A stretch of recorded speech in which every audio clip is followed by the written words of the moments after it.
กับ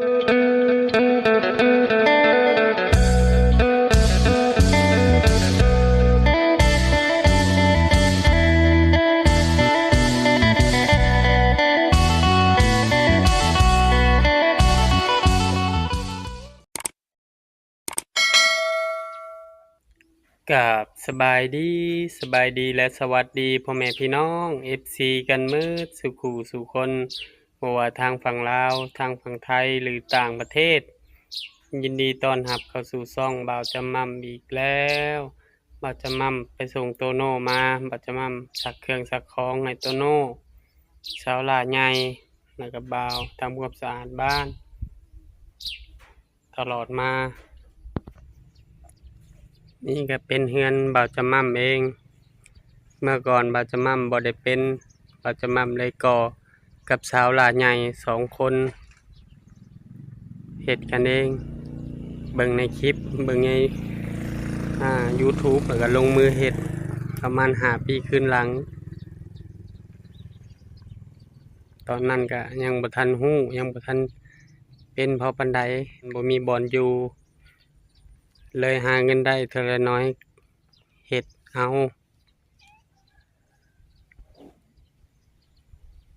ได้บล็อกเท่าละ5 ก้อน10 ก้อนก็ไปเรื่อยๆ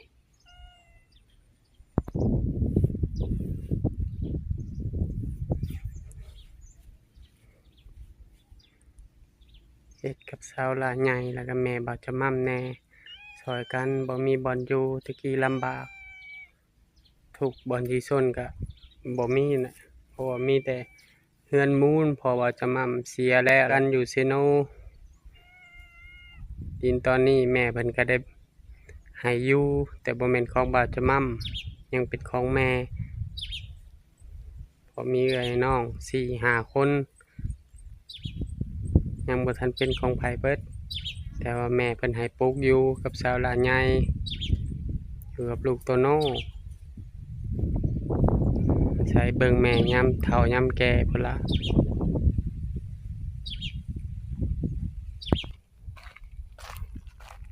ยังมาลิ้นนำพ่อเฒ่า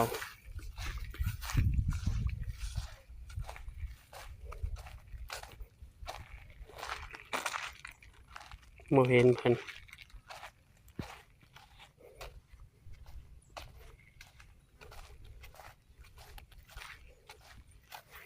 ิ่นไปส่งทานเมื่อวานนี่5 สอบ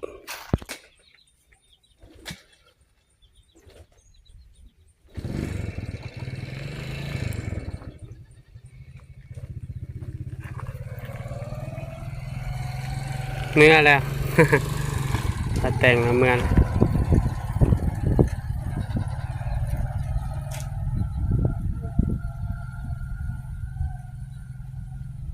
โดยเราจะมั่มก็ซื้อข้าวซื้อขาตั้งกล้อง500,000บาทเป็นเงินบาท800กว่าบาท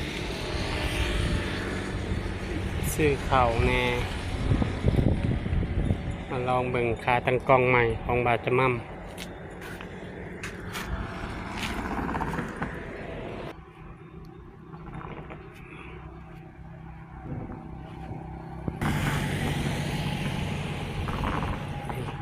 ขาตั้งกล้องใหม่ของบาทจะมั่มรู้สึกดีหลายที่ว่าป้าเพิ่นเมตตาซื้อข้าวให้บาทจะมั่มซื้อขาตั้งกล้องเสียค่าเทอมให้โตโน่บาทจะมั่มก็รู้สึกดีที่ว่าป้าเพิ่นเมตตาครอบครัวบาทจะมั่มตลอดมาดีใจที่ได้เข้าขาตั้งกล้องใหม่ขนาดสูงแบบหมุนขึ้นได้เลยโอเคพี่น้องทนแบบตัวดีเลย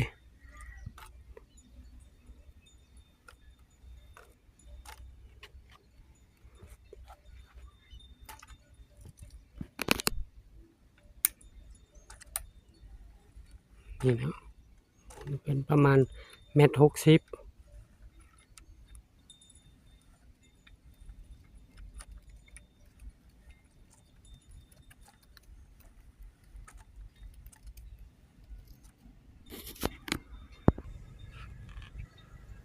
มี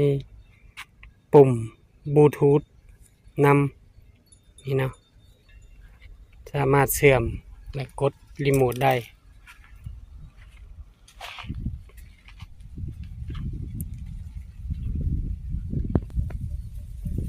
ปัจจุบัน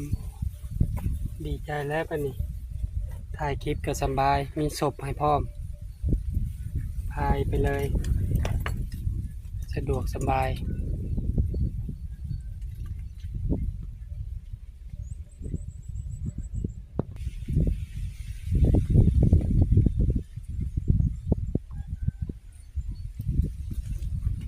มื้อนี้ก็อากาศดีบ่จะมั่มสักเครื่องสักของแล้ว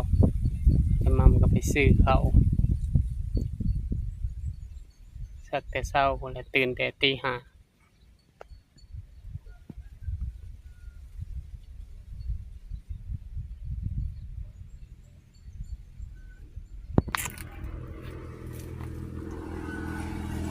ใหญ่ใหญ่ขนาดปรับสั้นปรับยาวได้สูง1.60 m พ่อแม่พี่น้องขาตั้งกล้อง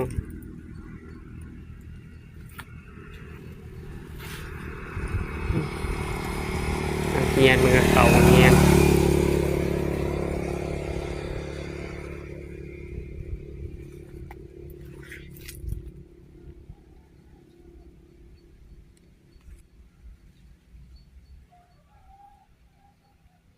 พูดละแล้วเวียกบาดจะมั่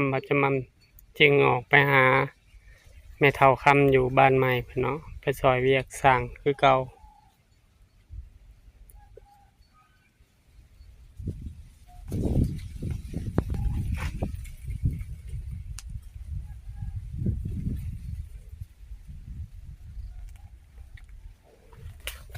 บ่มีหยังก็มีข้าวหากินไปพ่อแม่พี่น้อง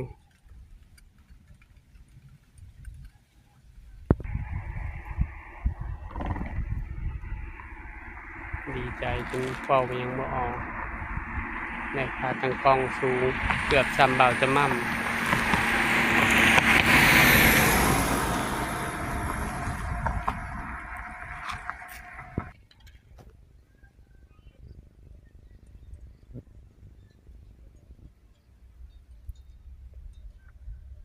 เดี๋ยวแดดเดี๋ยวบดยังบ่เห็นตกเพราะว่าพายุเพิ่นว่าฮอดวันที่21ยังบ่เห็นตกโอเคพ่อแม่พี่น้องมาฮอดนี้บ่าวจะมั่มก็ขอบุญขอบคุณป้าวันป้าลุงและครอบครัวที่ได้โอนเงิน$100ให้บ่าวจะมั่มซื้อขาตั้งกล้อง500,000ซื้อข้าว750,000แล้วก็เสียค่าเทอมน้อง400,000ให้บ่าวจะมั่มใส่น้ำมูกน้ำมันไปหล่อถ่ายคลิปขอบคุญขอบคุณป้าวันและครอบครัวจงมีสุขภาพร่างกายแข็งแรงปราศจากโรคภัยไข้เจ็บคิดสิ่งใดให้ได้สิ่งนั้นสมความมุ่งมา่ปรารถนาไปไสมาไสก็ขอให้แคล้วคลาดปลอดภัยเด้อเป็นห่มโพมไส้ให้ลูกให้หลานคือเก่าเด้อป้าเด้อป้าลุงมันยืนโดยบัดจมั่มก็จะกลับบ้านแล้วเอาข้าวเอาอันนี้เมื่อไหวแล้วก็จะไปหาแม่เฒ่าคำโดย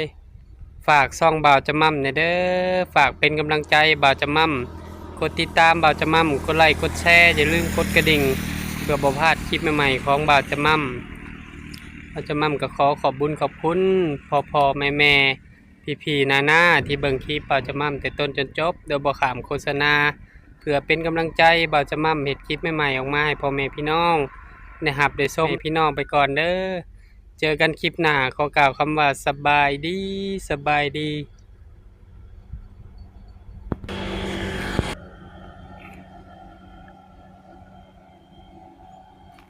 คืมผลออกไปหาแม่เฒ่าก่อนบัดนี้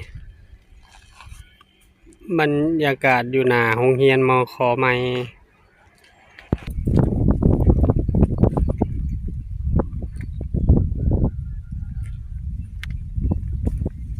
เข้าใหม่สอบ1 750,000